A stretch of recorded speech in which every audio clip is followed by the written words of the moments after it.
Hi everyone, Victor here again. Welcome to the next lesson, which is installing Red Hat OpenShift Local. In our previous lesson, we discussed the installation methods of OpenShift, and you and I agreed that we will start with the installation of the OpenShift Local.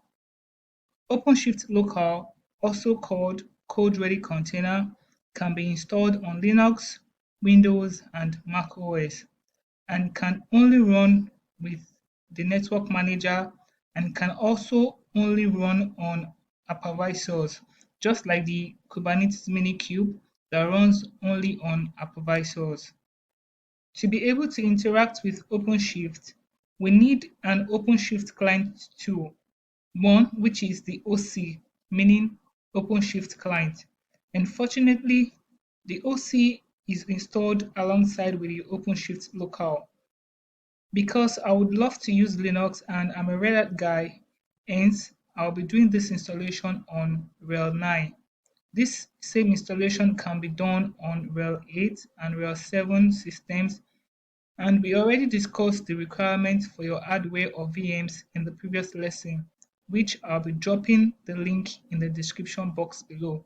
And if you also have any question, just please ask me in the comment section below, or you can go to the website. I'll also be dropping the link to the website in the description box below. You can also ask me your questions there. So let us look at the step-by-step guide of how to install the Red Hat OpenShift Local on Red Hat Enterprise Linux 9 system. Currently, this is a Red Hat Enterprise system, so I'm just going to be using the Kvm Applevisor, and for RHEL 9, I'll need to install the Kvm Applevisor. So to do that, I'm going to install the Kvm Applevisor by using this command here, and this is going to install the Kvm Applevisor. Like I said, I'll be dropping the link to the website in the description box below so you can easily copy and paste if you don't want to type like me. This is done installing, and now we can start the live.d.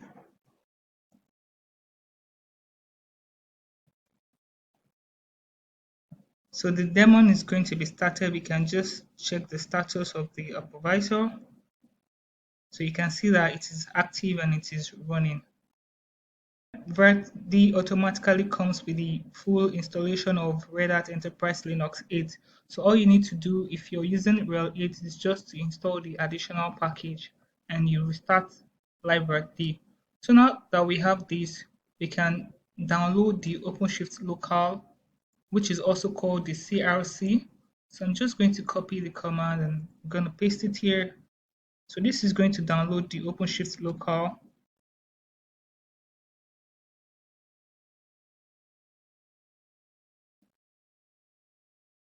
So now I can verify that the OpenShift local has been downloaded. So I can just do ls. So you can see that it's been downloaded. So what I can do now is to extract this file. So I'm going to say extract file verbose in the downloaded file. So you can see that the file has been extracted here. And you can see the CRC, which is the CodeReady container here. I can make the file executable. I can just do chmod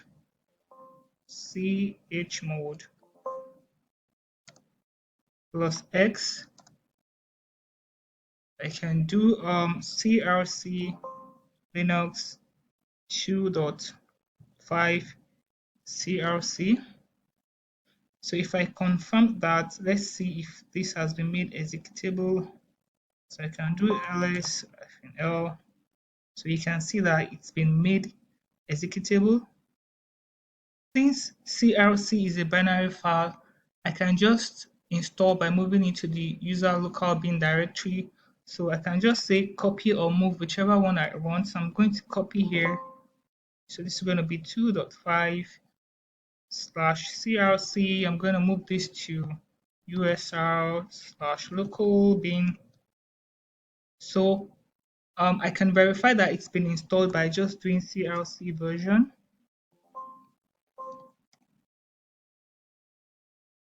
All right, so you can see the CRC version, you can see the OpenShift version, and you can also see the Podman version.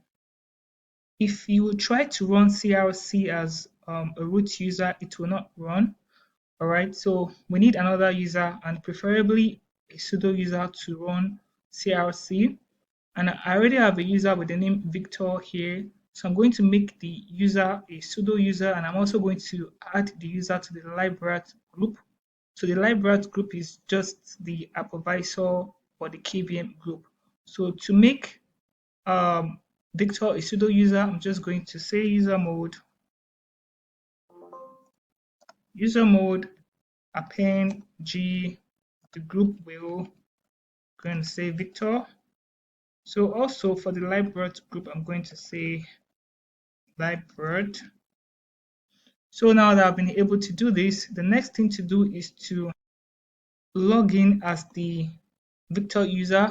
But before I even do that, let me confirm the changes that I just made. So you can see that Victor is in the wheel group and is also in the library group. And to log in as the Victor user, I can just use SSH. It's better you use SSH to log in and not switch user because of the path. So, and if you don't want to use SSH, you can just do some sort of fresh login. So I'm just going to SSH to localhost. I'm going to say yes.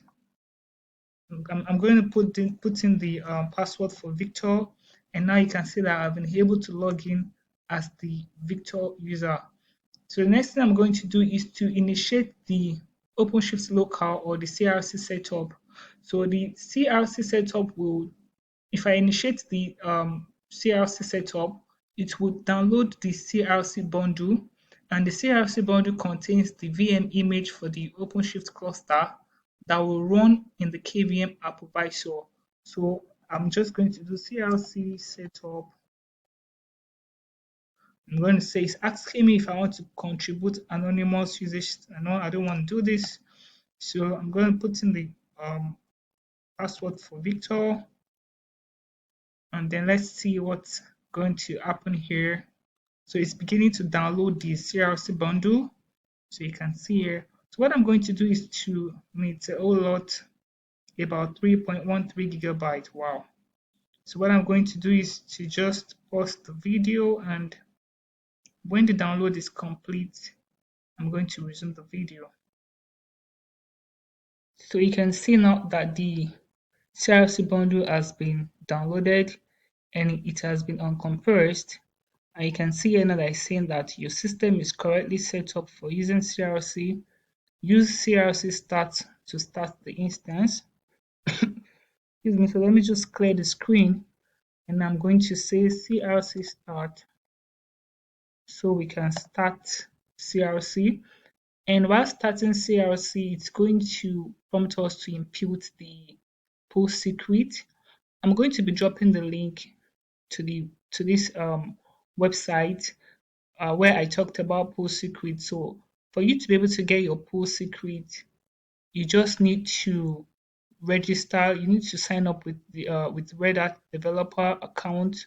When you have that account, you'll be able to log into console.redhat.com.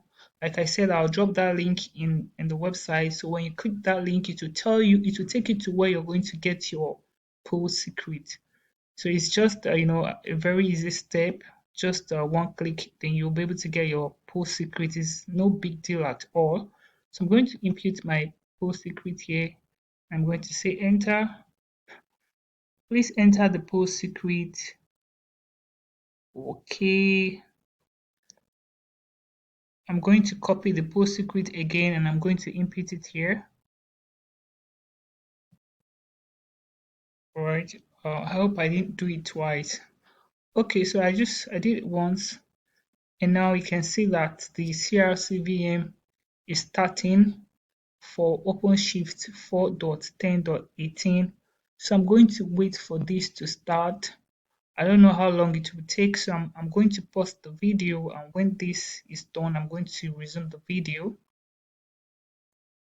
So it's still saying that it's waiting for the Cube API server availability, and it's going to take around 2 minutes. So We're still waiting for this to start fully. I'm still going to pause the video, and when it started fully, I'm going to resume the video.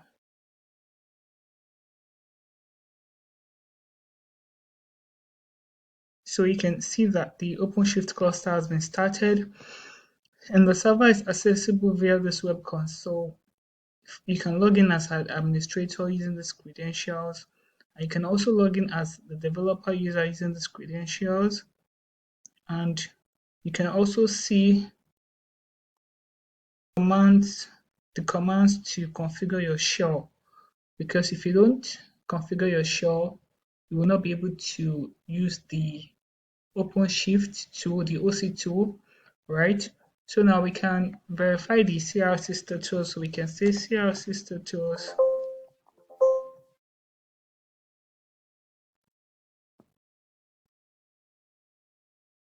it's still taking its time to show us the status. So we're going to wait a while.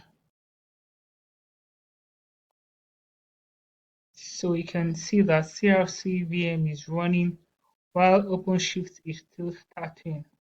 Probably that's why it's taking time. So we're going to say CRC status again to see if OpenShift has started running. So the OpenShift is still starting. So I'm going to give it some time. I'm going to clear my screen. So let me give it some time and let's see if the OpenShift will start running so that we can do some other tests. Before I check again, I'm going to make sure that I'm not being prompted for the root password for Victor. So I'm just going to do this. I'm going to check for the parameters. So I'm going to say sudo cat etc sudoers. So I'm just going to copy this one here. So what I'm going to do is I can actually include it here, but I'm going to prefer a drop-in file which I can include here. You can see here that I can drop it in etc sudoers.d. So I'm just going to say sudo vi etc sudoers etc sudoers.d slash Victor. So I'm just going to drop it here and I'm going to change this one to Victor.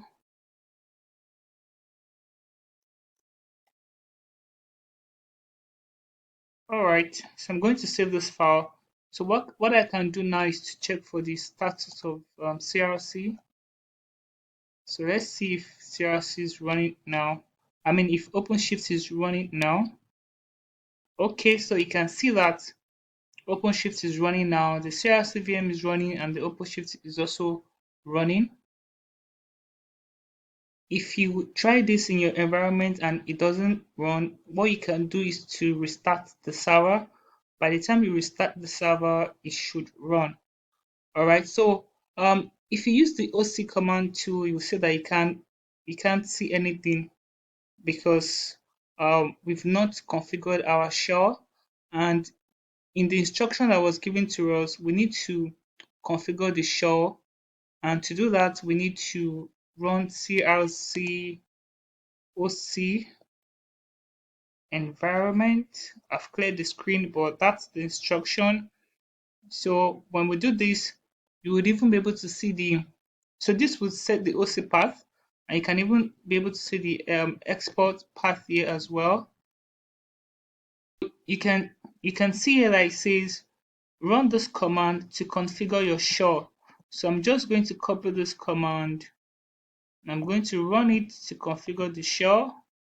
So when I do this and I do OC again, so you can see that the OC command is not working. So we can log into the cluster as admin. We can also log into the cluster as the developer user. So I always clear my screen because I had to make, because of my recorder, I had to make the screen a little bit smaller so that you can be able to see it well. So I'm going to run crc start again so that I can be able to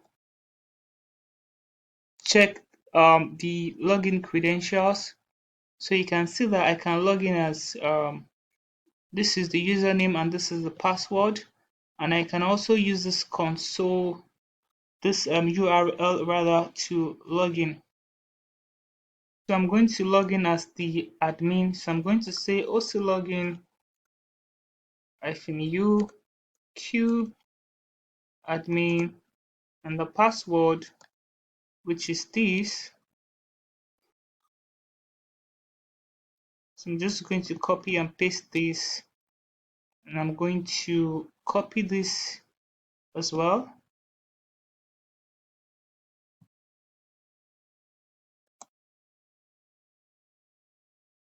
Okay, so it's trying to log us in. So it's saying the server uses the certificate, blah blah blah. Use insecure connections. Well, for now, I'm just going to say yes. So you can see that the login is successful and it's saying that I have access to 64 projects. So what I can do as well is to test. We do our testing by trying to get some cluster information. And to do that, I can just say OC get all. So you can see the cluster type, the name, the cluster IP, and the external IP. If I want to get the nodes too, I can say OC get nodes. So you can also see some of the cluster information. You can see that this is working as both the master and the worker node. All right. So what I can do again is to try and log in as the developer. So I'm just going to copy it somewhere here. So like I told you, my screen is a little bit small. So I mean, that's why I always have to clear it though, because I need you guys to be able to see my screen very well. So I'm just going to copy this one here. I'm going to try to log in as the user developer, and the password is somewhere here too as well. The password is developer. So I'm just going to type in this one. There's no need for me to copy this. So you can see that I've been able to log in as the user developer successfully. So this is how you configure the OpenShift Local. This is how you configure the CRC, yeah, which is the same thing, OpenShift Local or CRC. So thank you for watching. Please don't forget to subscribe, comment, like, and share. When you do this, you would help us to do more of this course, and you would even encourage us to keep doing what we're doing. So thank you once more, and I'll see you in the next lesson. Bye for now.